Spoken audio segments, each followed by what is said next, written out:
Hello, welcome to the Intentional Evolution Podcast. I am your host, Vision Battlesword, integral consultant and founder of I Evolve Life, a personal and professional development practice based on the philosophy of intentional evolution.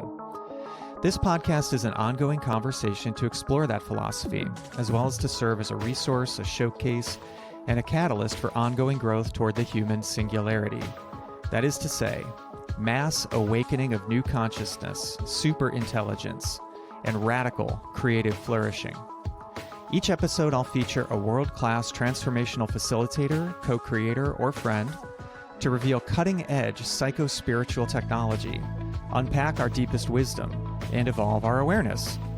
This series is based on value for value, so whatever value you receive from these transmissions, please return some value back in the form of a donation, directly supporting our contributors, or offering your own time and talent as a producer. Thanks for joining me in this journey, and now, here's our episode. Thanks so much for joining me today, Tianna. It's really nice to talk to you. You brought a really interesting topic that when we were kind of chatting back and forth, setting up this recording, I realized it's strange that I've been doing these conversations for, almost 2 years now, and have still not gotten around to this particular topic, which is one you would think I would have explored with someone long before now, but I think it was just waiting for you because it's the topic that's so close to your heart and so much that you do. I was going to say divine timing because you hadn't met me 2 years ago. So That's yeah. right. That's right. Yeah. So the topic of the day is transformation, which is completely on topic for this entire mission of intentional evolution. And it's also deeply meaningful to both of us in the work that we do in life. Mm-hmm. As usual, my first question is, who are you, Tianna Roser? The classic answer would be I am, which is the most accurate answer, but I want to have more fun with it. I am a spark of the divine oneness discovering itself. Aren't we all? Mm-hmm. In a way? Exactly. We all are. Yeah. Beautiful. Well, what does intentional evolution mean to you? Yeah, I love that name. If I hadn't already had awakening transformation for my business, I love intentional evolution. Nice. Both of those. Yeah, I definitely. I was thinking about this as far as with transformation. How what's the difference between transformation and growth, or transformation and evolution, Mhm. right? Where evolution, I feel it's about becoming better in some way, moving in a positive progression. Where transformation doesn't have to be. Anyway, intentional evolution, yeah, I feel that, at least for me, I can't speak for everyone, but I do feel like it's sort of the soul's natural inclination to want to grow and evolve, and that here on earth as human beings, there's that part of ourself. There's part, I guess, I'm thinking about it. I guess it's maybe part of the divine spark of all things, right?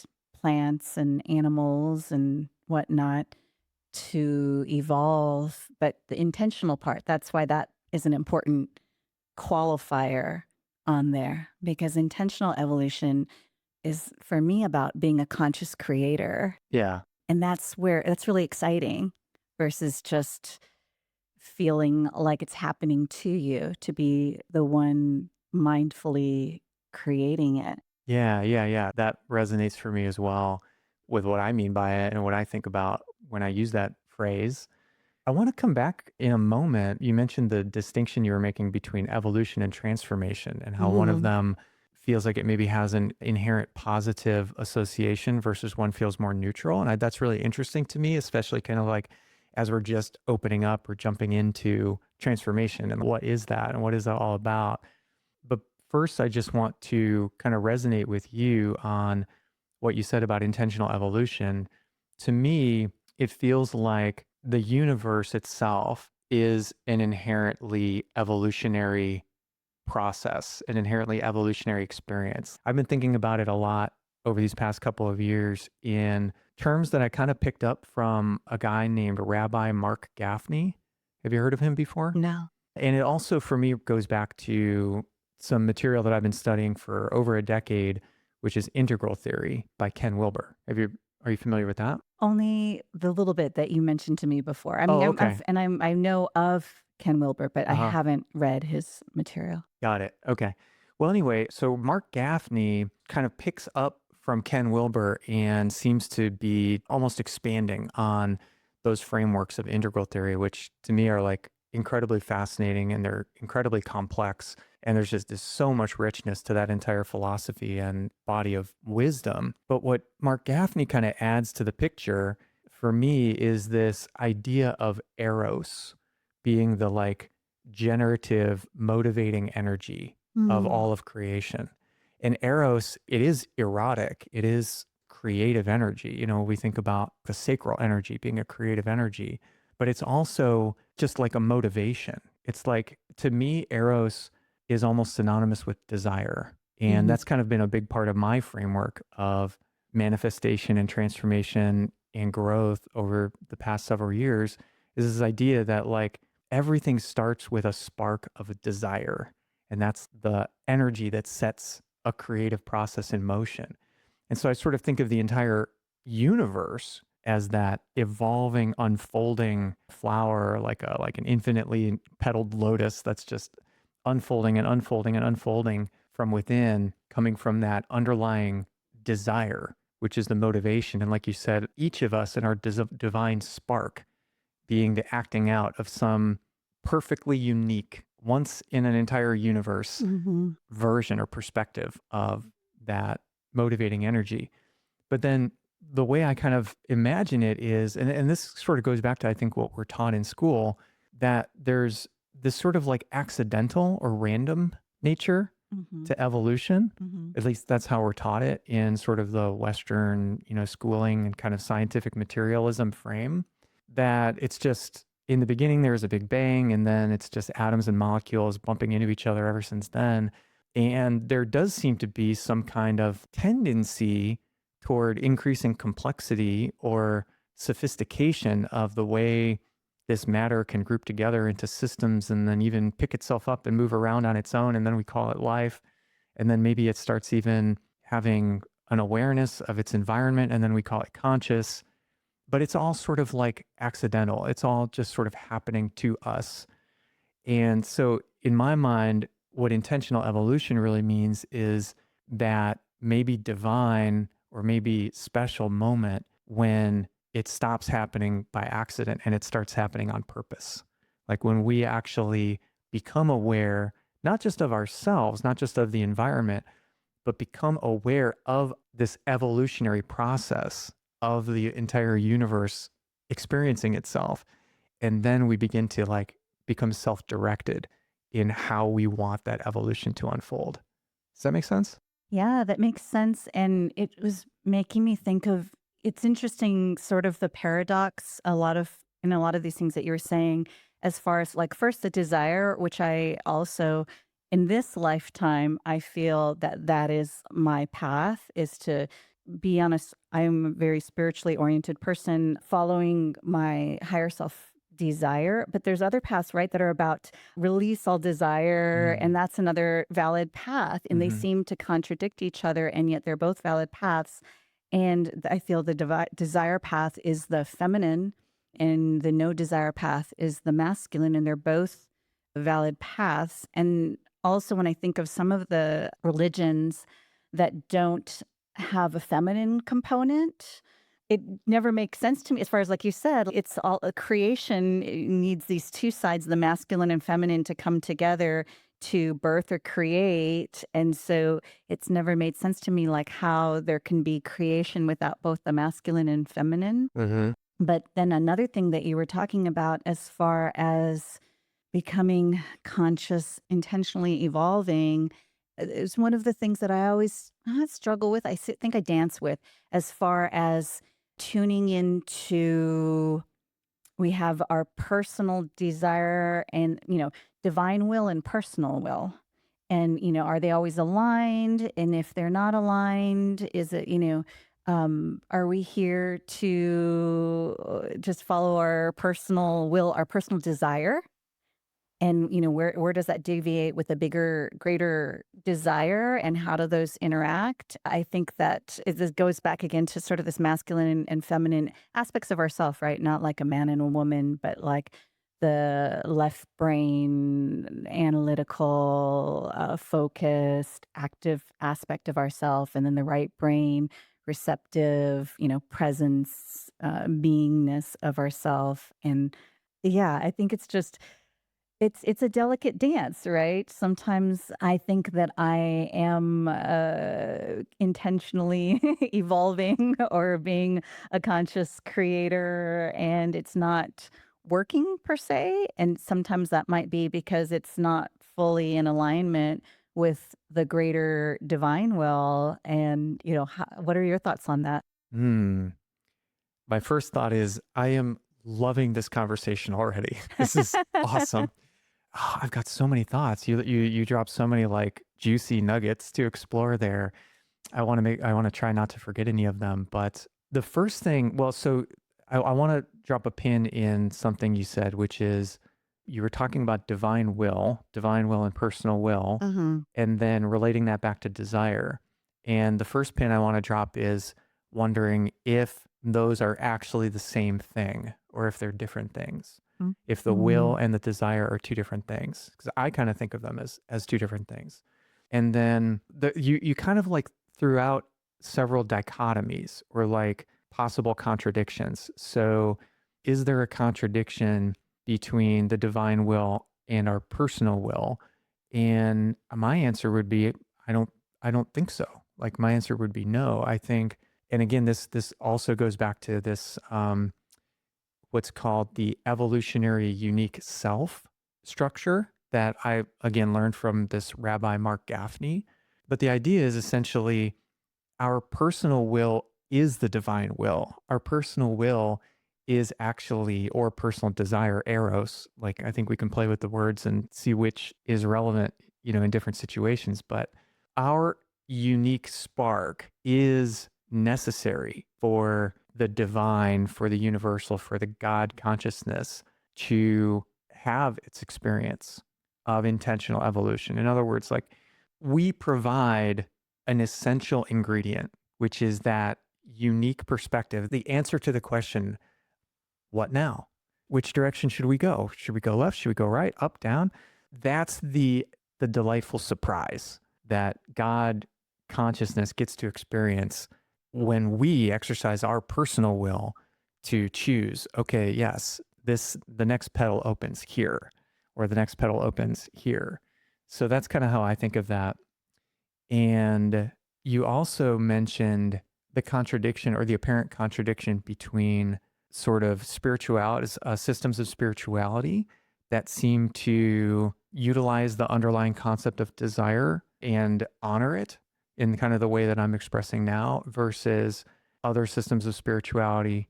Like, for example, we might think of Buddhism that seem to suggest that desire is actually like the enemy of happiness in a Mhm. way, or like the source of all suffering.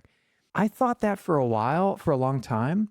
And recently, though, I've been coming to think that's a misunderstanding. I've been coming to think that that's just kind of like a semantic accident or mistake, where the way that I understand it now is that what Buddhism is saying is not that we should eliminate desire, which again, to me now means the motivating energy of the universe. But what Buddhism is suggesting is that we can release attachment. It's exactly what I was thinking. I Yeah. was like, it's the attachment to the desire. Yeah. Can I go back to what Yeah. what you said before? Because yeah, I like what you said about our personal will being the same as the divine will. In that, again, to me, it's still that paradox where like everything is perfect right now as it is. And we might prefer that there's no war and there could be a better version of it, right? So, like the divine will, of course, like is free will that we all can choose whatever, and that is perfect in itself. And when I say the divine will, I guess my perspective is sort of that think of like those like Russian dolls. There's like, me as Tianna self, and then there's like my higher self soul, and then there's greater I am presence and whatever going on, Anyway, so versus like me, Tianna personality, maybe Tianna higher self came in this lifetime with a plan, a bit of a plan. And Tianna personality might be choosing a different, way. And it's not that it's wrong. I don't believe in that kind of judgment. However, if I align my Tianna personal will more aligned with a higher will, whether it's Tianna soul will or even higher than that, I will have a smoother ride and a more enjoyable experience. And when the more I'm deviating from that, the more likely that I will not have as smooth or enjoyable of a ride. I guess that's more it's good that as you were saying that, I was clarifying that for myself. That's really what I mean. Yeah. And I personally don't believe in, sin, judgment, hell, or anything like that. So nothing is going to happen to us when we die if we, make really poor choices, if whatever that means. That's a judgment as well. But if we deviate further from, a higher will. But yeah, I just think of all of that. That's like, that's more like what I call karma. Well, gosh, there's so many things that we could. Karma to me is also just energy that I'm learning from. That's my definition of karma as well. So it's not like this whole judgment system. I really want to dig into this specific piece with you that you're talking about, this idea of a soul plan, because I know that's one of your areas of Yeah. expertise. And it's an area that I'm very underdeveloped in, at least in terms of like my own self-education. So I really want to dig into that. And I want to see how that's connected to this whole concept of transformation that we're here to explore. And I think we've set like a lot of really interesting kind of puzzle pieces on the table, or tinker toys, if you will, with this whole idea of evolution and desire, attachment, will. And then this all kind of comes back full circle to this idea of the soul plan. And the way you're describing it too, it's like, it makes sense to me. I sometimes I think of things in terms of like a roller coaster, like amusement park analogy, where, tell me if this resonates for what you're trying to explain. But like the way I kind of imagine is like, we came into this life going to an amusement park. We decided to get on the roller coaster, and we can get on the roller coaster and we can white knuckle it, and we can be terrified of what's over every hill or around every turn. We can scream and yell and wish we'd never gotten on, and wish we could get off. But frankly, we're strapped in, we're not going anywhere, and we're along for the ride. And so it's sort of like having more of an awareness of your soul plan, or the idea of having a smoother ride is just sort of having the realization that, okay, I came in here for some reason. Maybe it was to have fun. Maybe it was to receive a thrill. Maybe it was to get an adrenaline rush. Whatever that reason is, I got on this roller coaster. I might as well at least try to enjoy it, right? I might as well at least like go with the flow. Like, okay, well, it's like the harness is in, I'm not getting out. So what should I do? Should I put my hands up? Should I open my eyes? Should I scream and yell and hoop and holler, but in a thrilling way? What's the best way for me to resonate with this experience that I'm having? Because I'm going to be having it one way or the other. Is that kind of the way you think of it? Yes. However, and I like certain aspects of the metaphor and certain aspects don't work, Okay. because when I think of a roller coaster, it's just got this set Yeah. track, and Right. there's no, real options to deviate from that set track. And I That's don't true. think that our lives are like that at all. It'd be Okay. like if there were like all these different tracks and you could choose to go left or to go right, or, to I stay on see. the flats or to go up on the high. There needs to be a little bit more choice versus, Yeah, that's a good point. Because yeah, you're right. The roller coaster analogy would be very fatalistic, as if it's all predetermined. But yeah. that's not the way you think of it at all. We've got a No. lot of free Mhm. will in this life. Yeah. Yeah, maybe I'm like at the amusement park and I'm going to be there for a certain amount of time, but there's all sorts of different things I could do at the amusement park, Uh right? And huh. there's different rides or different activities.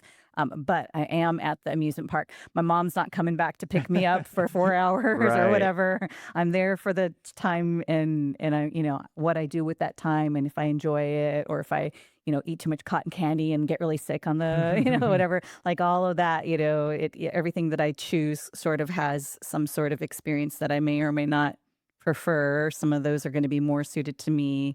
Some aren't. I might naturally be drawn to certain ones. And, my soul knew that, like going Mm, to this particular amusement park, that mhm. probably I'm gonna, but there are other options there that I could choose. And I might even choose those other options, even though my soul was hoping I was gonna go on this ride or something like that. Hmm. Okay. Got it. Well, how about I think we've gone a certain distance in this conversation. Probably now would be a good time, at least, to ask a fairly critical question, which is, what is transformation? And I still want to come back around to that pin that I dropped in evolution versus transformation. And Hmm. are they both neutral, or does one feel like it has an inherently positive slant to it? Because the way you expressed it earlier was different than the way I think I have been thinking about it previously. But open-ended question to you: what is transformation?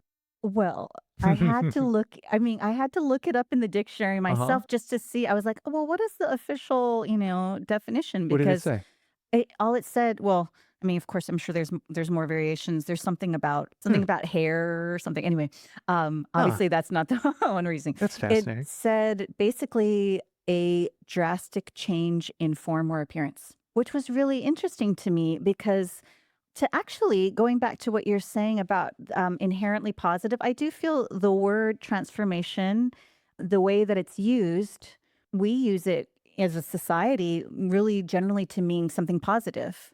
And even, when I chose that as part of my business name, Awakening Transformation, it really was thinking of a positive major change. But it is interesting to look at the definition. It just says a drastic change. When you Yeah. say change, would you like to invite some change into your life? Some people have a really negative response. Some people don't want change. But when you say transformation, people tend to think of it positively. It's when it's Right. really just like a dramatic change, right? Which is interesting. Yeah, I agree. And it seems like it's something that a lot of people are seeking, right? Mhm. It's like, oh, I'm seeking to transform, or we use it even to represent like a group or a culture, like, oh, this is the transformational people. And I think that there can be something that makes sense if we are in the process of a transformation, culturally speaking, or like as a society, let's say, or our civilization is going through a drastic change, then it would make sense that there could be some people who are working to further that change, and maybe some people who are, let's say, seeking to hold on to old traditions and are not transformational in that way. Here's what the Oxford English Dictionary says for transformation.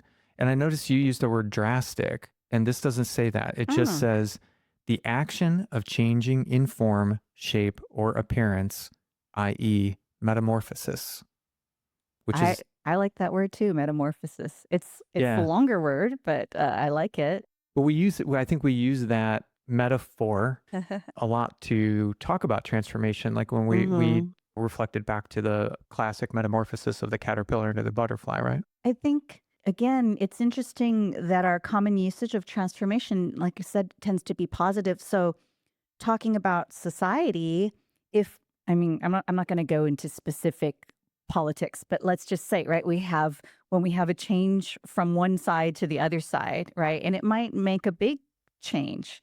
And I think people that are in favor of who, the new president, whenever that is, or the new administration or whatever, might say, "Oh, it's a transformation." But I think that the people who are against it won't say transformation because Mm, we have an mm, inherent kind of feeling that transformation is mm, positive. Well, it's mm, really what you're saying from there, at least from the dictionary, is just a change of form. mm. The word transformation in our usage tends to be positive, and I think oftentimes, or the reason why I chose it as part of my business name is that when people intentionally are choosing Mhm. it, then it's a very powerful word. Yeah, here's another definition. It says a complete change in character or condition. And that Mm-hmm. makes sense to me in terms Mm-hmm. of like the kind of personal transformations that many times we can be seeking when we go to ceremony, when we go to facilitation.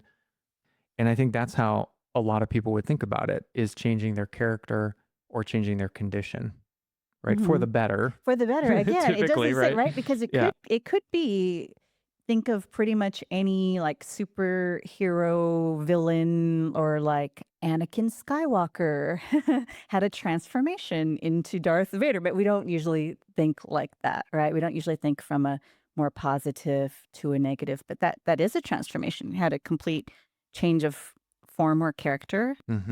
Here's some interesting ones from physics. Change of form of a substance from solid to liquid or from liquid to gas. Change of energy from one form into another. Change of a current into one of different potential or different type or both. I love that word potential. Yeah. I think going back to being a divine spark and how the divine is constantly moving, or you could say spirit or the divine is the unchanging, unchangeable, and yet ever changing in its expression. And so I think that when our experience is unchanging for too long, if we feel stagnant or stuck and we seek change, we just inherently we want this change to feel like we're progressing. And so people come to me or come to you when they want a transformation because they feel stuck in some way. Yeah, I like that you brought it to that, because so what's coming to me is when I start to think about the difference between transformation and evolution, they both are inherently about change. That's kind of the core of both of those concepts. And you initially used the word drastic, which may have come up in the dictionary that you were looking at. Yeah. I think that seems to be the key. When we think of evolution, we think of it as being more slow and incremental. But when we think of transformation, we may think of it as being more sudden and dramatic. Mm-hmm. Like, yeah, if I'm seeking a transformation, I'm looking to have a large change quickly. But in general, evolution and transformation, any type of change, is inherently neutral. Like it can go in any direction. We would of course prefer that it go in a positive direction, and for some reason, we tend to automatically think of it that way. Mm-hmm. Yeah, I love that you just said that about slow or the rapid, because it's transformation feels exciting, Hmm. right? Whereas evolution, yes, I am seeking evolution, but I feel like watching a plant grow. I don't know if I have the patience to, to sit there and watch it.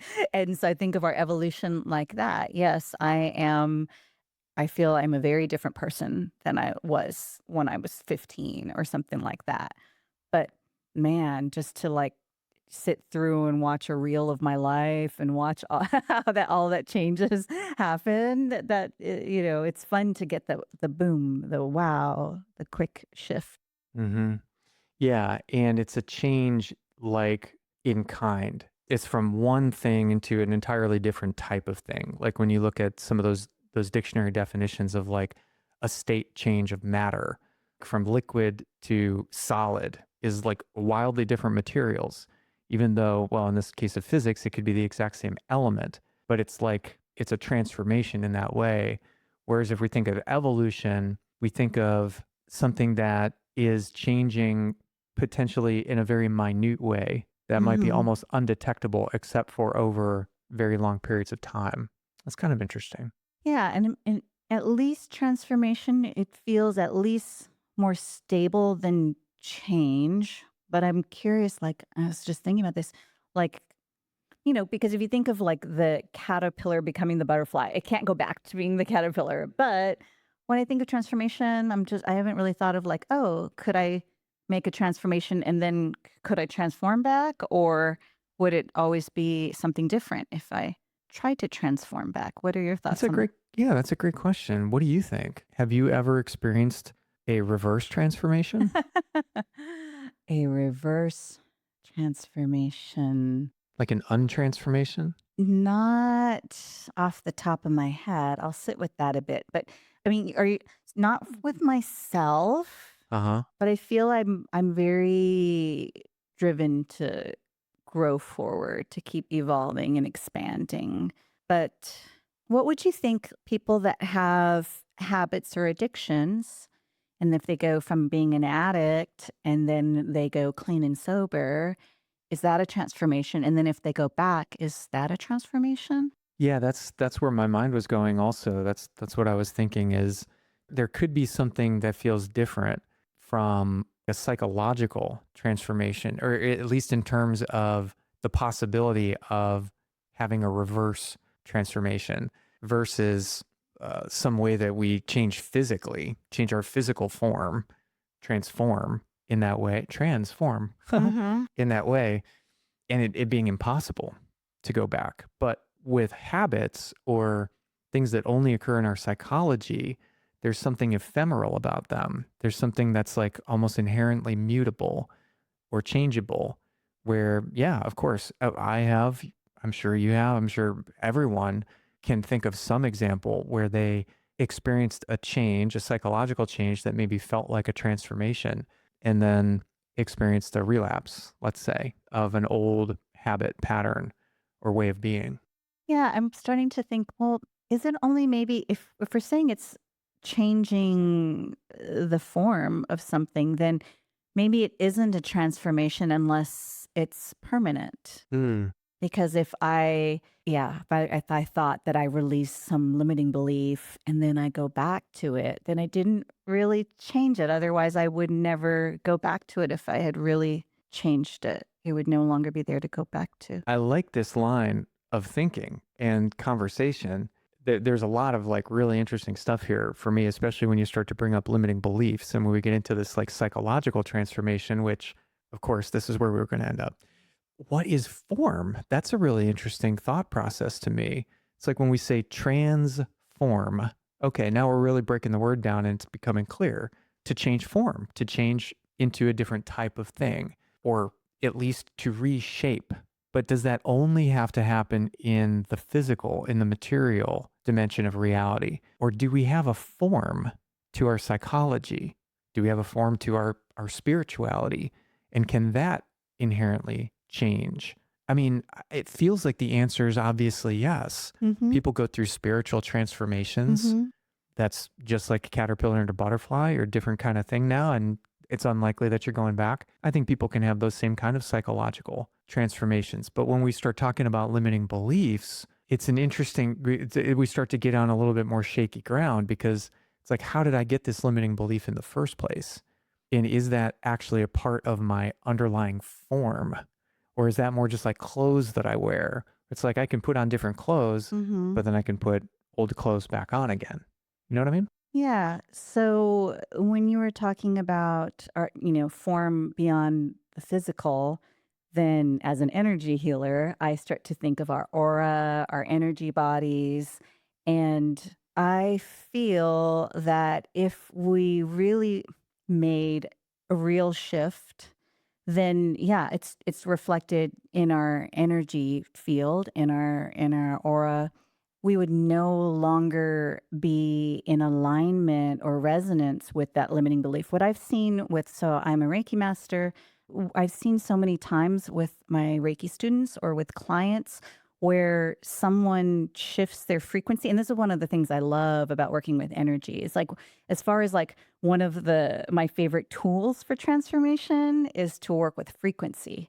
Because when you shift your frequency and you're no longer in alignment with, if you think of a limiting belief being at a lower frequency, and then if your resting frequency is now raised, you're just not in alignment with that and it doesn't stick. So like limiting like beliefs could be clothing we wear, but if we permanently or make a true transformation in our frequency, those clothes don't fit.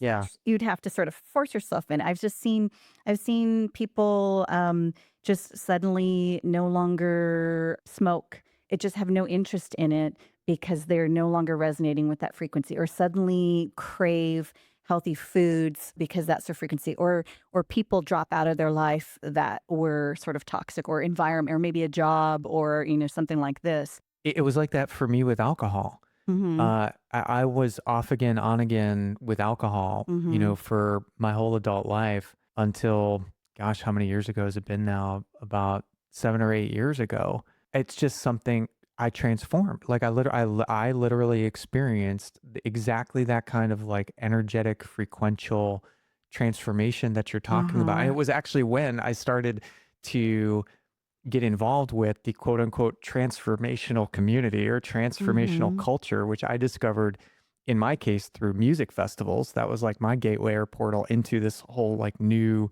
culture and community of people that I didn't even know existed before then.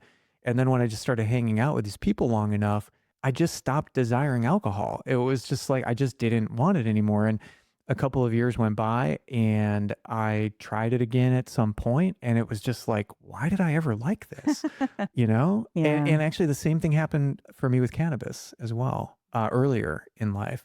So yeah, it's really interesting. The way you described it is perfect. It's like we're vibrating at some specific harmonic frequency. And so other frequencies either strike a harmonic chord or Mhm. they're dissonant and Mhm. they just don't feel good. They don't fit. And so you think of this is fascinating. This is a new avenue of exploration for me, but you think of limiting beliefs in those same ways as sort of like frequencies that overlap with our like core self. Yeah. So I think in some cases, when people might relapse per se, they might not have made that permanent shift in their frequency, right? So maybe part of them did, right? I see this a lot where someone's choosing a change in part of them, but if they don't do like their shadow work, right, and find these hidden parts of themselves, those might come up maybe when they're stressed or in certain situations, and so they didn't complete the work, and so they might have some success for a while, but if they haven't done the complete work, they might, that other part might either take over or come up or be stronger at some point. And so that makes sense to me how someone could have a seeming transformation but then relapse. I mean, I think if we were really to dissect the word and be like, rigid about it, then we'd be like, that wasn't a transformation because it was, wasn't complete or something. But if we can change our frequency in one direction, Mm-hmm. couldn't we change it in the other direction as well? Yeah. Right. So couldn't a transformation be valid, be legitimate, be real? Like I really did. Like I was an A and now I'm a C or whatever that Mm-hmm. means. And then something happens and now I'm an A again. Or maybe something happens and now I'm a B, which is not a C, but it's also not something I've been before. Does that make sense? And what about like, so those limiting beliefs or those other frequencies, which maybe we can think of psychological programs as kind of like other strings on a guitar that resonate along with maybe our core frequency, can they bring us down in the same way that we can kind of elevate or shift or move out of tune with them? Can they bring us into tune with them? Does that make When sense? you limiting beliefs bring us into tune? Sorry, I'm mixing metaphors up. I'm No, not, it's I okay. switched to a Yeah. musical analogy. So what I'm saying is, let's say that we're vibrating at a note on the musical scale, which is a frequency, and that's in harmonic with something like for Mike, I'll just use my own case. Like I'm in harmonic with alcohol. That vibes with me. I enjoy that at the frequency that I'm at. And then it shifts. Is it possible? And then I shift. Is it possible that if that other string gets plucked enough and loud enough that it could bring me back into tune with that, let's say, lower vibration? I would think that goes back to the intentional evolution part. It depends on how mindful we are and how susceptible we are to, outside influence. I was in this yoga cult for a while. Of course, I didn't think I wouldn't have called it a cult when I was in it, but I had had my initial spiritual awakening prior to joining. But I was looking for more community, and I met these, people, and they wanted to, create all of this positive change in the world, and they were young and they were vibrant. And so I joined this organization, and I'm sure you know a little bit about cults is like slowly they mix in truth with untruth, and they kind of cut you off from the rest of the world. And then slowly you get sort of indoctrinated within particular belief systems. And so I think there were things where before I didn't believe that, but then, in this indoctrination, I think that hold me down in a way, being surrounded by it and being, constantly given certain messages where I can remember that. But it takes like a whole big group of people regularly to do that for me. I don't think that I would be, well, I would say susceptible. I think the reason for me was because I was really, at that point, I didn't know how to make a positive change in the world on my own, and I really wanted to, and I felt like this was an avenue, and because I felt so strongly that it was an avenue to create positive change, and it gave me a lot of opportunity to fulfill, I think I was more susceptible, whereas now I feel, oh, I can make the positive change on my own. So I think that it's going to depend on the person how open they are to those other thought forms and frequencies, and how that would impact them. hmm Well, so the original question I think you asked, actually, the original question was, if you transform, is it always a one-way street?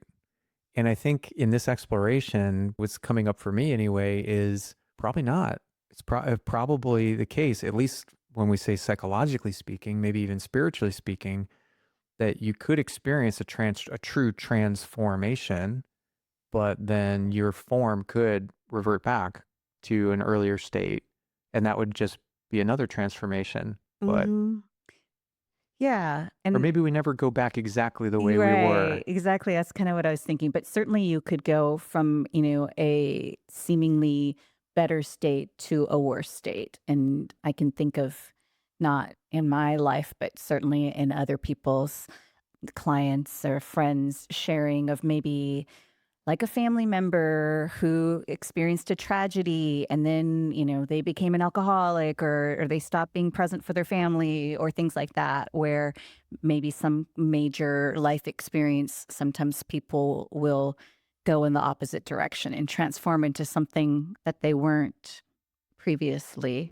Yeah, but it seems like for it to be a transformation, I think what we're both agreeing on is that there has to be a difference in kind, meaning I go from being a person, like again, just using myself as an example, I go from being a person that gets even what alcohol is for and about, and have any level of enjoyment of it, to a person who like completely has forgotten why I liked it ever in the first place. Like that's a transformation, as compared to a person that has simply chosen to not drink, right? As a matter of habit or as a matter of choice. So it's like, if we map that back to limiting beliefs, I think I can be a person that is currently engaging in a practice of managing my thoughts, my behaviors. I'm working on it. In other words, I'm a work in progress with regard to certain habits of thought or habitual programs or things. And that's not necessarily a transformation. That could be an evolution, actually. But then at a certain point, I may reach a stage of transformation where I've actually transcended these patterns now. I will have new problems, perhaps, but not those. Yeah, I think for myself, that's why I'm most excited about transformation. And as the hypnotherapist, I want to get to the core. I don't want to just help people manage their behaviors, like you're saying, but really, I don't want to hypnotize somebody that cigarettes taste bad when the reason why they're smoking is because of not managing like their stress, or that's their way to have time for themselves or something like that. I want to get to the core of underneath that and then shift that, and then the behavior shifts versus just working on the level of behavior, which, I mean, there's value in all of it, right? But for myself, I get excited about the transformation, less excited about change in behavior. But that makes sense now. Like the more we talk about it, the more it makes sense why people want transformation, why we pursue it, because we want that experience of being different, not just a transformation of circumstances or necessarily a transformation of condition. I want to go in a ceremony. I want to come out as someone who just doesn't do these things anymore, or just doesn't like these things anymore, or has this new awakening or new awareness of, how the world works that informs everything that I do. So now coming back to that other pin that I dropped, how does your awareness of the entire concept of a soul plan, us having a purpose of why we came into this life, into this being in the first place, how does that inform your work as it pertains to helping people to reach the transformation they want to have? Okay, let me give you a couple different examples. So one is that a lot of times people who are what I would call a light worker, someone who's consciously trying to create a better world and help people spiritually or awaken spiritually. A lot of light workers have had difficult childhoods, even painful, abusive, traumatic childhoods. It's more common than not. I mean, I feel fortunate, or I joke that I took the easy route because I had loving parents and loving, stable childhood. But that's a lot less common. And so if that person were to then come to realize that their soul, let's say someone who had an abusive parent and they grew up never feeling good enough. And through that, somehow they've got to this point in their life where they really want a transformation and they want to love themselves and accept themselves. And then when they were to have a spiritual regression, or if they were to have a soul plan reading and they were to see that their soul came in to really learn how to love themselves and see how they set it up as that's sort of the mastery level. I always say, right? Like if you had loving parents and then you grow up to be loving, well, duh, like how hard is that, right? Like that's all you've known. That's easy, right? Like if somebody's rich, they were born rich and then they grew up to be rich. We're not very impressed, right? Like, oh yeah, well, you grew up with money and now you have money. I'm not very impressed. But if the rags to riches story is impressive, oh, they didn't have anything. And now look, they're, and so similarly, if someone never was given or shown love and somehow they figure out how to love themselves, then that's sort of the mastery level. So people, upon realizing more of their soul plan, it could make them feel more empowered. It's not like, oh, I got the bad hand, I got the abusive parent, and oh, you got the loving parents. It's not, life is not fair. You got the good hand, I got the bad hand. It's not like that. It's like, oh, okay, this was the lesson plan. It doesn't have to be something that dramatic. I just find so much, as you know from chatting with me, I enjoy astrology, and I find that the archetypes of astrology and the charts of astrology, even though I don't know, I could either say I'm a advanced beginner, or I could say I'm a baby intermediate level with astrology. I find it to be such a useful tool. And one of the tools that I started to use a few years ago, ever since I made good friends with Shannon Gill, a good friend of mine who is a professional astrologer. She's an evolutionary astrologer. And one of the things that help us to see our soul plan would be our North Node. It's a point in astrology, and it sort of shows the lesson plan, what we've come to learn, embody, and express.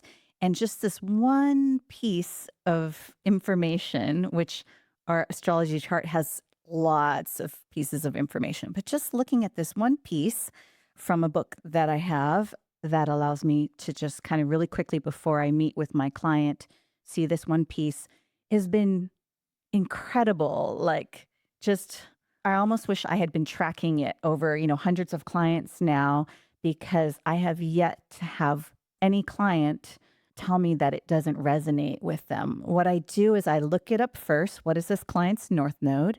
Because they provide that information on their intake form as far as their date of birth.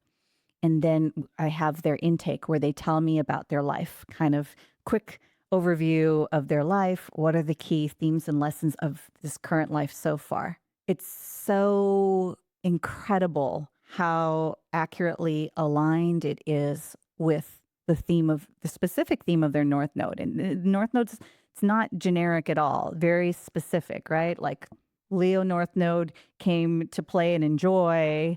Virgo North Node now came to pay attention to the details, and so they're not all saying the same thing at all. It's not like you can just fit everybody's life into So people are amazed. They tend to feel validated. Whatever they've been struggling with, they realize, oh, this was the lesson plan I came in with. There's not something deficient that I can't sustain a lasting relationship and all my friends are married, or I can't achieve in my career and all of my friends can achieve in their career, or whatever it is, right? Or I can't keep my body healthy and all of my friends have healthy bodies no matter what I do. Whatever it is, we all have some challenging area of our life. And seeing that that's in our soul plan as our lesson plan, I think is very encouraging or empowering or validating. So is the purpose, or is it part of our soul plan to experience a specific kind of transformation in this life? Or is it that we need or would like to experience a transformation in order to come into alignment with our soul plan? Or maybe both? Yes. Yes. Yes, and one thing that I've come to believe is that I think when I first started this work, I thought it was kind of like school. There's like everyone, in order to graduate from first grade to second grade, there's certain things that you have to master. And then, we're all gonna, go through the same thing. I don't believe that anymore. Based on my experience with clients, I think it's really varied.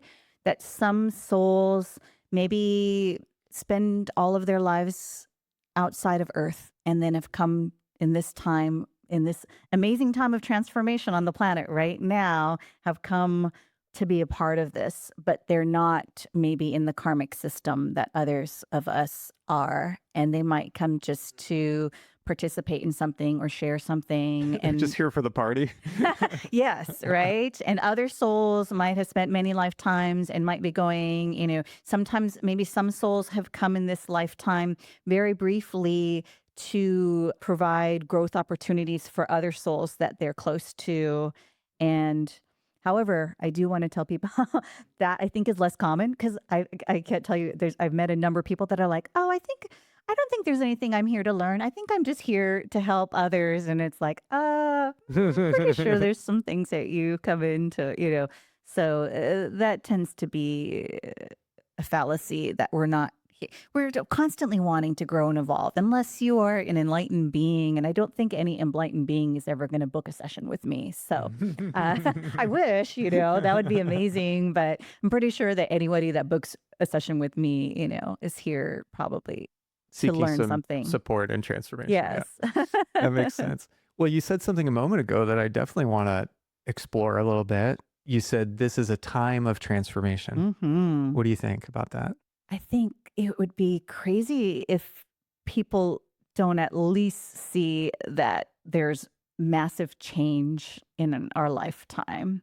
And that's what it looks like to me. I'm just curious what your thoughts are. Yeah. I mean, but I'm going to go full woo because that's me on it. And, talk about going back to astrology, the age of Aquarius, and feeling that we are shifting paradigms from a hierarchical structure, power-based structure, to a more, collective, equal society that works in the highest good of all. Doesn't look like that if we're just looking from our physical eyes as far as this time on the planet. I understand there's a lot of chaos. There's a lot of war and strife and harm being done. And that's that weird paradox, how everything can be unraveling and yet it still can be perfectly part of the plan. Yeah, I feel strongly that I chose to be here at this time for this transformation. I'm here for the party, that's for sure. Yeah. Yeah. And even parts of me that struggle with technology and embracing it and some of the, implications around it, I constantly remind myself, you chose to be here during this time. And so embrace it. And I mean, but being mindful around my use of technology. I just don't want it to get away from my humanity. I don't want Yeah, I was us. curious what you meant by that. What's challenging for you with technology? Yeah. Like AI. Mm-hmm. I really value and appreciate how fast it processes things. And as somebody I feel like I'm more right brain than left brain, that's my stronger side is my right brain. That's why I do really appreciate that AI can serve as the left brain tool that I need to help me organize and structure and plan things. However, I struggle with seeing people lose their authentic expression. This is where I'm at with it right now. And then going back to my friend, shout out to Shannon Gill.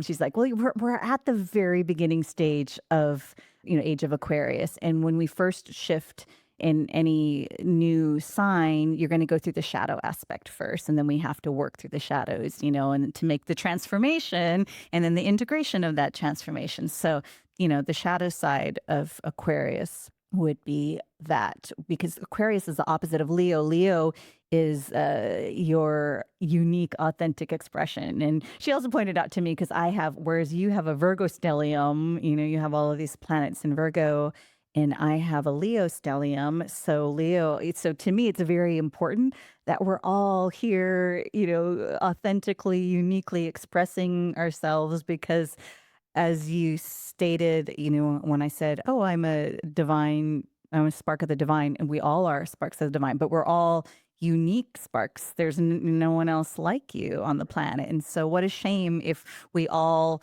start sounding the same. And so there's just certain things that AI, like I can really spot it, and it gets under my skin when I see the AI writing. And it's just everyone, like people that I used to subscribe to their blogs or their social media, and now it's just like it's the same It's thing. canned. Yeah, and Mm-hmm. that doesn't excite me. And so, but I get that, like that can all transform also. That's just a stage that we're going through. There's a bunch of things that you said that I really love and want to spend a relatively significant chunk of time just talking about this global transformation, because Hmm. that seems really relevant.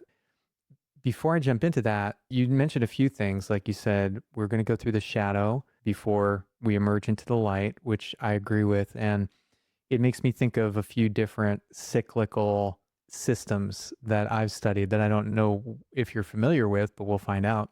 The first thing I want to ask is, what is the shadow side of Aquarius? So you're much more familiar with astrology than I am. So this is it's very interesting to me. What does the shadow of Aquarius look like? Yeah, the shadow, and again, I am a beginner, beginner level astrology.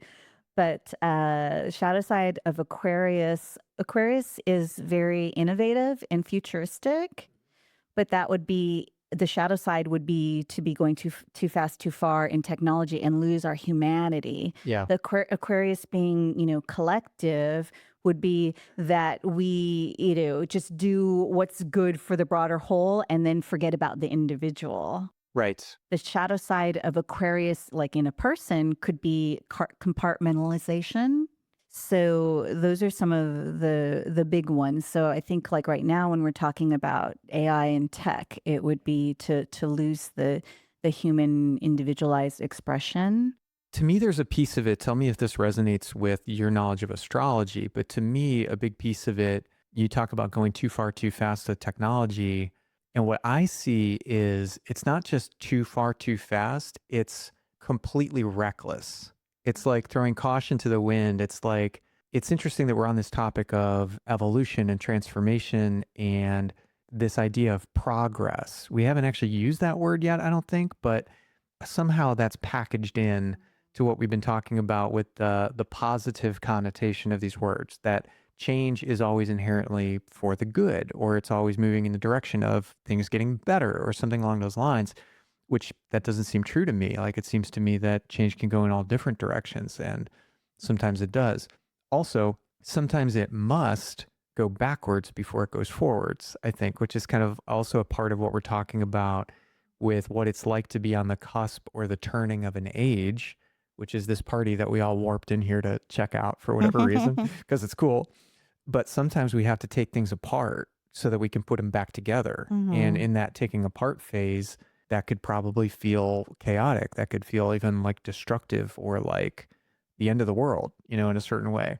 So the point I'm trying to make here is that I think we've been in a period of time for like kind of the tail end of the previous age, or like the last maybe 70, 80, 100 years of what we would call modernity, or the modern era, as we're going into the quote unquote postmodern, or the age of Aquarius, where there hasn't been a lot of forethought being put into, okay, we have created a new technology, we have an innovation, an invention, or whatever. Should we? Yeah. It's just like, oh, we have it, so therefore now we do it. Now we do this. Now we have this. Now let's roll it out. Let's put it out. And I've been, asking this question for at least the last couple of decades when I see certain signs of progress, so-called. It's like, should we do this? Like maybe we should push pause here on this, for example, AI, or lots of different things that we do with the way we grow our food and the kind of diet that we eat, and other ways that we've outsourced or offloaded our thinking systems, or even our physical systems, into machines or other forms of technology. And so this point you're making about the importance of us maintaining some kind of connection to our own humanity seems really important to me, especially as we're going through this transformation, which, again, like a caterpillar and a butterfly, yeah, maybe we do come out looking very different on the other side.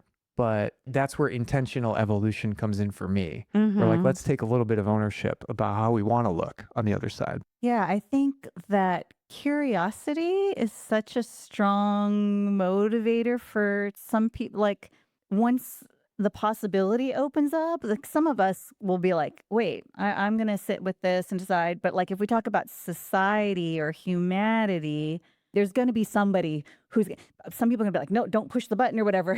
But somebody's going to be like, I got to see what happens when I push the button, right? There's going to be somebody who does that. And again, that's probably part of the divine design. But something that came into my mind that I was just suddenly thinking about was cloning. Because I was like, is that one of those things? Like, actually, I've never kept up with it. But I mean, they stopped that technology initially. Do they clone animals now? I can't. Maybe they do. Okay, they do clone animal. Yeah, I mean, I know it's possible. right, I know it's even possible to clone humans. I just don't know if anyone's doing it. right. I just Yeah. feel like there must be somebody who's doing it, right? Yeah, I think Because so. like once you open up that possibility, there's somebody who can't help but like want to know, and there's somebody that has so much resources, and they want something new and exciting, and they don't know what to do with it, and they want to be the one who breaks the barrier and clones, and so I feel like it's the same with once something becomes possible, it's almost impossible to stop it from at least somebody. Like the majority of us can choose, like, oh, I'm not going to take that substance, or I'm not going to I'm not going to use AI, or I'm not going to. But I think when we're talking collective, there's always going to be someone that does that. I think you're right, but also to me, what that's a sign of is that we are a species that is in a child state. Because it's like that's kind of like that kind of lack of impulse control is Yeah. kind of what you think of as Uh-huh. like you grow out of that at some point, and then you Mm-hmm. become an adult, and then you start Mm-hmm. making responsible decisions with like, oh, okay, I go to the store, like I could buy that, I could buy that, I could buy that, but like what would I like to have, right? Like, so it seems to me that an adult species would kind of take that same type of mindset with new technologies, say like, oh, okay, nuclear weapons. Okay, I can have that. Oh, that's actually a good example of where we have apparently, been able to exercise some kind of like adult restraint But there, with a particular technology. with nuclear weapons, though, you have checks and balances, right? Because there might be some crazy dictator in some small country that wants to, but then the other countries keep them in check. But like something like cloning, well, we will have these governmental laws, but again, it's so like something that could be done behind closed doors would be the big difference. Like with the nuclear weapons, we can whatever have drones go over and watch and see. Oh, I think they're creating nuclear weapon. You know, I've seen changes. You know, all these things. We could sort of monitor these things hypothetically. But yeah, I think there's a point that's a good point that you're making, that people that have a lot of resources, it's not because the most mature people on the planet have the most resources. It doesn't, they don't go hand in hand, resources and maturity, right? There's Right. people out there that are not the best ones to be making decisions that might have a lot of resources. Yeah. I see what you're saying. And it's still just, to me, seems like evidence of a particular paradigm. Like even to describe things in the terms of, we need some authority figure to watch over. And it's just like, Yeah. it's like a parent with a child, Mm-hmm. where I'm imagining, like, on the other side of this transformational cusp, Mm-hmm. maybe we're at least sort of like an early adult, Uh-huh. right? Or we're like not quite a teenager. We're like, yeah, still a lot of learning, a lot of growing to do, but we've reached that kind of like age of responsibility as a species, where our collective consciousness has that level of maturity where we can have some self-restraint, acknowledging that, as a species, there's always going to be individuals. It's like cells in our body or cells in our organism, that individuals can't necessarily always be controlled, and there could be outliers there. But I guess that's what I'm imagining, like this transformation for me represents, is an actual transformation of consciousness. Yeah. Like, that's the way I'm seeing it. That's why the work that you and I and others like us, to me, that's the real work to be done, more than the changing of who's in power and, taking different measures, all of these like external things. If consciousness doesn't change, then we're going to find ourselves stuck back in the similar situation. So it's more important that we help change the collective consciousness, person by person. And going back to energy, like I personally feel that if there's enough people of a certain consciousness, that it has, it creates an energetic resonance, right? So people come into that frequency and it helps to shift their frequency as well. There has to be enough of that. And the collective consciousness has been maybe doing the opposite up until now, and bringing people down into this survival, fear-based kind of collective consciousness. And we're trying to shift into personal empowerment kind of consciousness. And if enough people are willing to do that work, then that can shift it for the collective. There's like a dichotomy there, but there's also a synergy that we've kind of been dancing around. It's fun that this conversation has had so many parallels with the, left brain, right brain, masculine, feminine, shadow and light. Like, there's all these like kind of binaries that we've been playing with.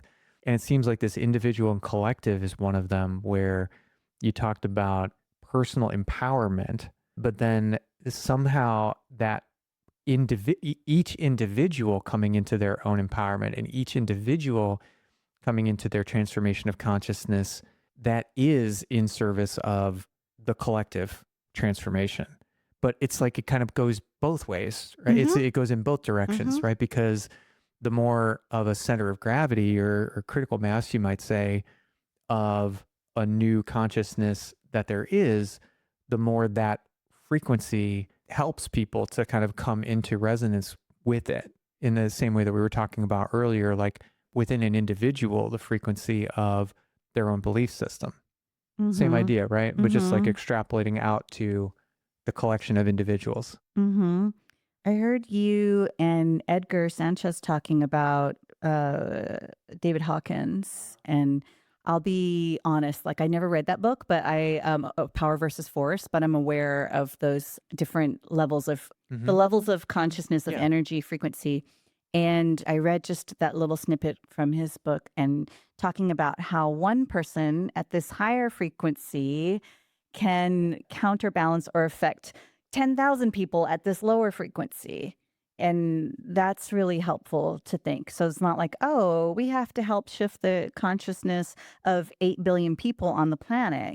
So if there's enough people at this higher level, it has an impact of, multipliers, for all of these other people. Mm-hmm. Mm-hmm. But at the same point, it's like I can only actually really take responsibility for my own Hmm. consciousness. But that's like the most important thing that I actually can do. That's the most important thing any one of us can do, is to take responsibility for our own growth, our own transformation. But on the grand scale, and like, this whole idea of the turning over of an entire age, and maybe even being on the cusp of a larger, even larger than just an astrological period, but even a greater cycle that we could be moving through right now. I'm fascinated by, and I've studied a lot about these kind of historical, civilizational, and even like cultural cycles. And so, in one of our previous conversations, did I ever mention to you the origin of consciousness in the breakdown of the bicameral mind? No, Okay, you would at remember. all. I Yeah, think I would you would remember remember that. Yeah. that. Yeah. Okay. Well, anyway, so yeah, there's just a number of these different systems that I've read about and learned about, because I've been like a kind of a consciousness nerd, I guess, if that's a thing, for a long time, 20, 25 years or something. And cycles, like, so understanding it, just, I don't know, I get some kind of comfort from it, from like being able to sort of place myself in history, and the world feels less frightening and mysterious and out of control if I can, at least in my own mind, believe that, oh, okay, yeah, here we are. We're in the fourth turning of the saculum in a golden age of, maybe I'll place it in spiral dynamics as well, as like, oh, in a new wave of is emerging, which is a new tier as well, blah, blah, blah, blah, blah. So like I've got these frameworks in my mind that help me to like understand the world and maybe to feel like I have more of an awareness of my soul plan, and, to use your framework. So with that all being said, I think what these cycles have shown me is exactly what you said before, when you said that if we're going into a new age, like a new astrological age, we're first going to experience the shadow of that new system. And that's exactly what I think the historical record would seem to tell us. And that's also what some of these psychological theories, like Julian Jaynes' consciousness theory, would seem to indicate to us as well. When a new type of consciousness is getting ready to kind of emerge into the species, that what we're going to experience is going to feel kind of like collective insanity. And it makes sense when you think about that, because we can kind of map that onto even our personal experience. If we're going through a personal transformation, like let's say we're having a peak experience, there's a moment in that hero's journey where things feel very dark. Things feel out of control. Like maybe we're not going to make it. Being able to know that it's always darkest before the dawn, throwing yet another metaphor in there, like, you got to break eggs to make an omelet. It's like we're in the breaking eggs phase of omelet making right now. It's going to, yeah, it's going to look very different afterwards.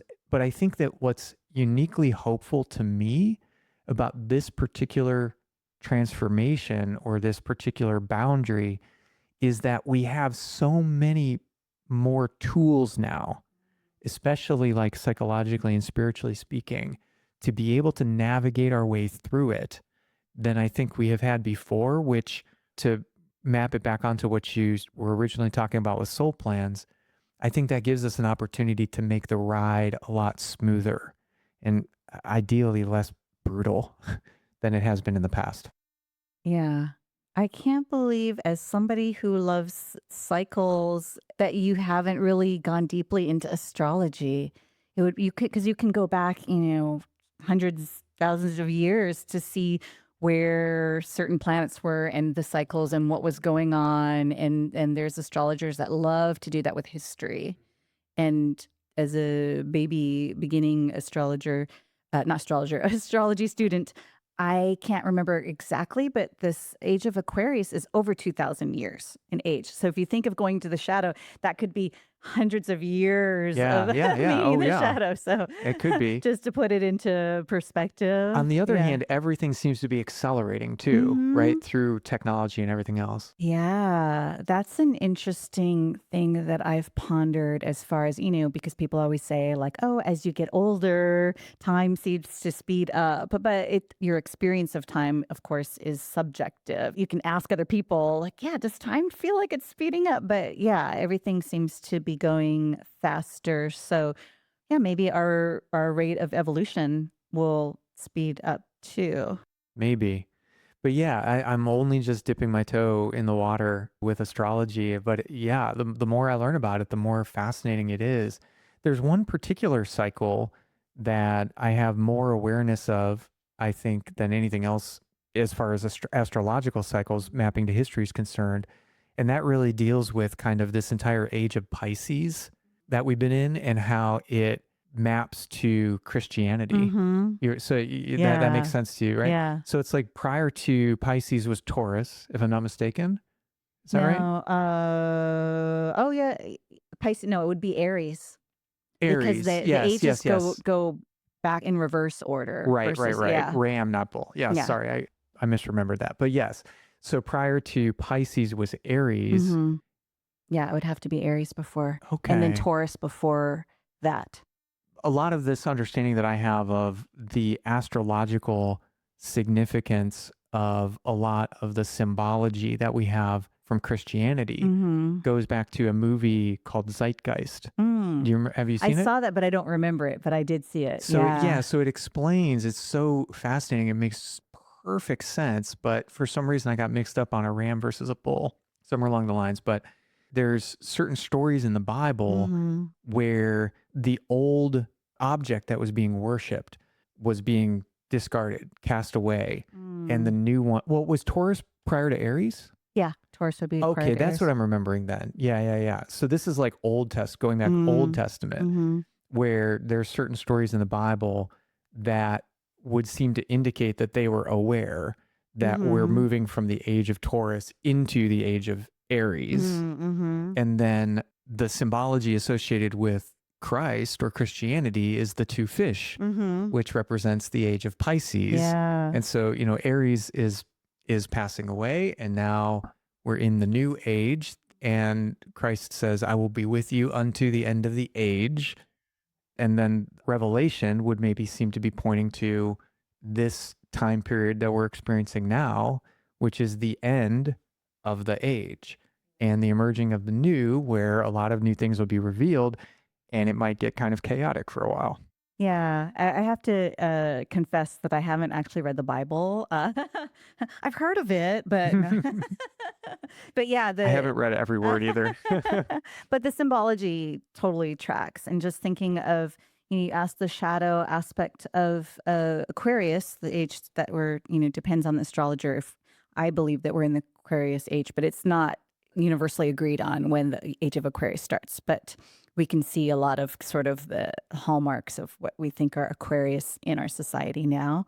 But the shadow aspect of Pisces, one of it is victim consciousness, which you can see a lot in our society, right? This victim consciousness. So I think that's just one of a bunch of different ones for Pisces. I happen to be Pisces rising, so I am aware of that. And actually right now collectively, we're in Pisces North Node. So we're all meant to embrace the higher aspect of Pisces, our connection with spirituality and the water element and going with the flow and trusting our spiritual connection.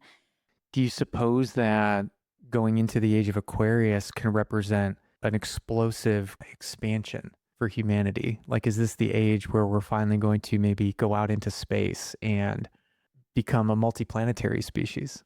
Well, there's so many different major cycles. So the age of Aquarius would be the biggest one because, again, that's like over 2,000 years, right? And so when you have Aren't they all about 2,200 years? Every age? every age, yeah, yeah, Yeah. yeah. But there's all these other cycles going on at the same Oh, yes, time. yes, So, like yes. this year, Right. some of the outer planets have shifted signs, right? And so, and again, like I'm not necessarily get this exactly right, but like Uranus cycle is like 14 years in one sign. And I think Saturn's 3 years, but Pluto. So, no, Uranus was 8 and Neptune is 14, right? So anyway, several of these this year all change signs, right? So you have a 14-year cycle changing and an 8-year cycle changing and so forth. And so some of these other ones also support what you're talking about is kind of innovation, technological types of shifts, like the Uranus in Gemini. That's a big one because Uranus, which is sort of the lightning bolt of change and it brings the unexpected. And Uranus is one of the planets that rules Aquarius, depending again on what type of astrology. Some people say it's just Saturn, or some people say Saturn and Uranus are co-rulers of Aquarius. Uranus is like bringing in unexpected change, and Uranus was in Taurus, which is the bull, which is an earth sign, which resists change, right? So Uranus in Taurus wasn't very comfortable, but Uranus in Gemini, which is an air sign, it is all about different thoughts and ideas. Now, boom, things can happen really fast. And so that cycle, we just dipped our toes in. And then you have, so you have all these different major planets. Again, they're going to be shorter cycles, but still like so much can happen because they're kind of all amplifying each other together. And so, yeah, absolutely. There's a bunch of things that seem to indicate that we could have not just rapid technology, but like you're saying, like maybe space stuff and, things that we thought were just total science fiction before could happen very quickly or become a reality.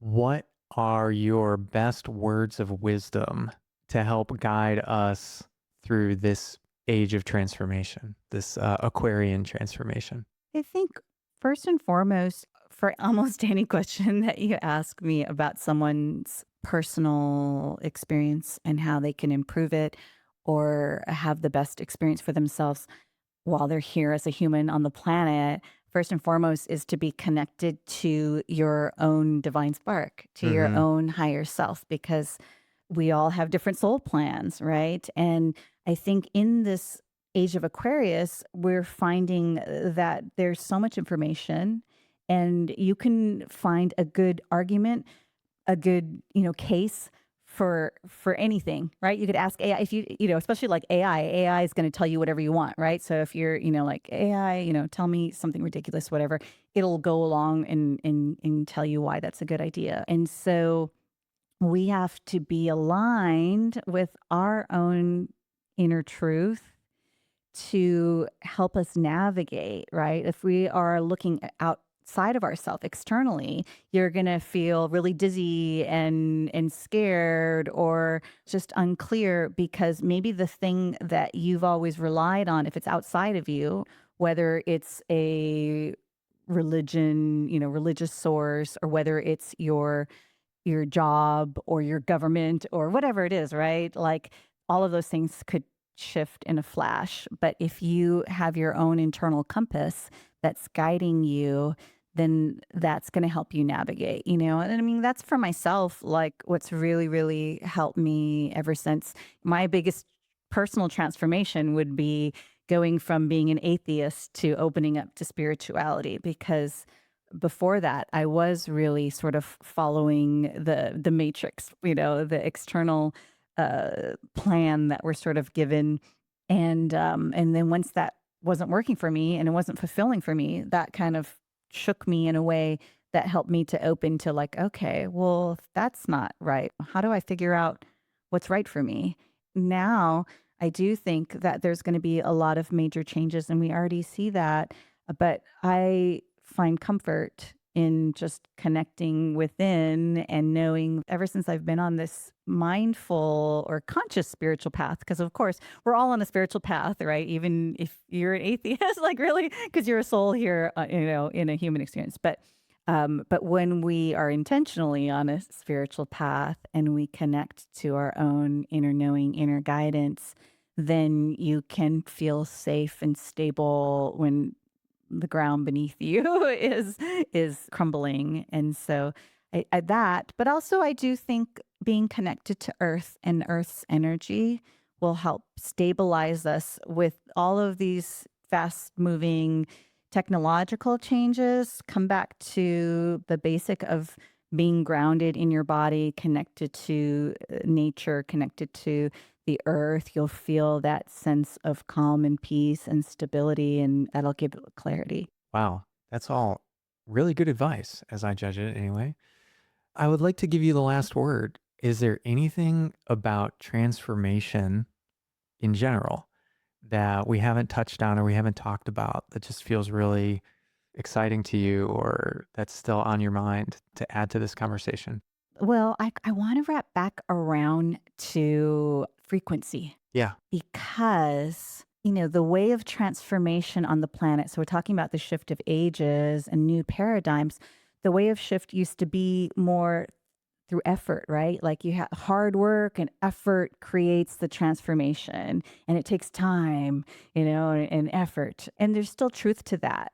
And now, as if there's more collective consciousness opening to spirituality and bringing in these higher frequencies, what I've really loved about Reiki, but can be with lots of other types of frequency modalities, is that you can, going back to desire, what we were talking about at the beginning, you can joyfully have a very rapid transformation when you shift your frequency. There can be sort of transformation with effortless ease. And so just having people open their mind that, yes, there's more than one path to transformation. Yes. And I work hard and I believe in, hard work has value to me. And so does play. And I am, constantly amazed at how much transformation happens through joy and through play and also just as the receiver being open to higher consciousness and allowing it to flow through me. Like in a Reiki session, I always joke, I'm doing nothing and so much is happening. And so, just opening to possibility and looking for opportunities to create transformation. Transformation co-creating is this whole synergy thing, right? We can find others that are similarly aligned and we can play and co-create together. Transformation doesn't have to be so hard or grueling or, like a sacrifice. We can transform into this new possibility of transformation through play and joy and ease. Hmm.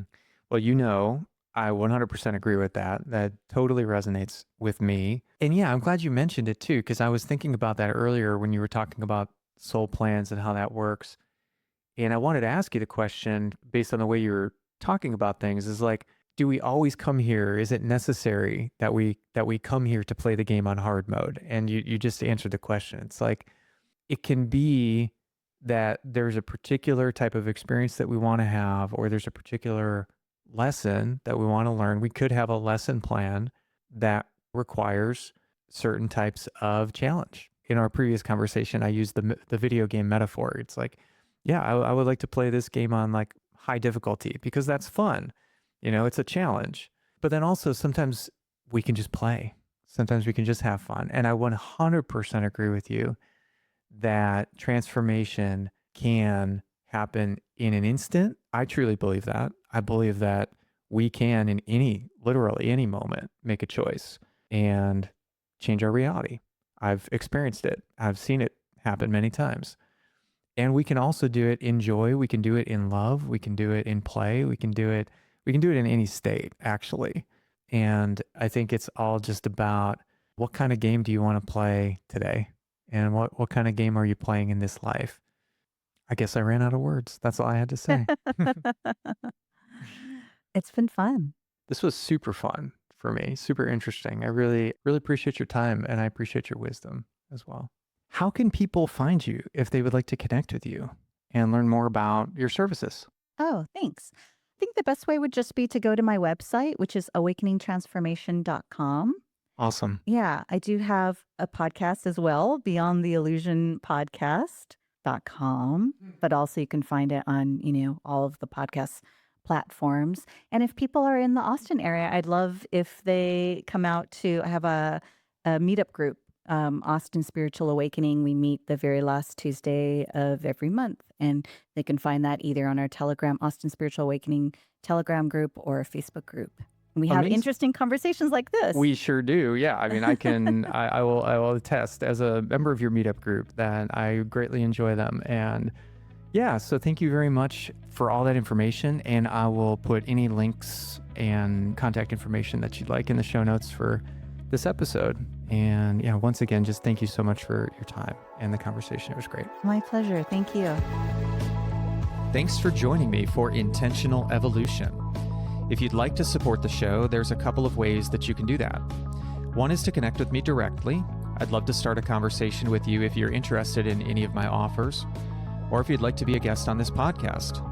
Visit ievolve.life, L-I-F-E, and drop me a note or book a call with me to connect. Another great way to get involved is to attend one of our live events.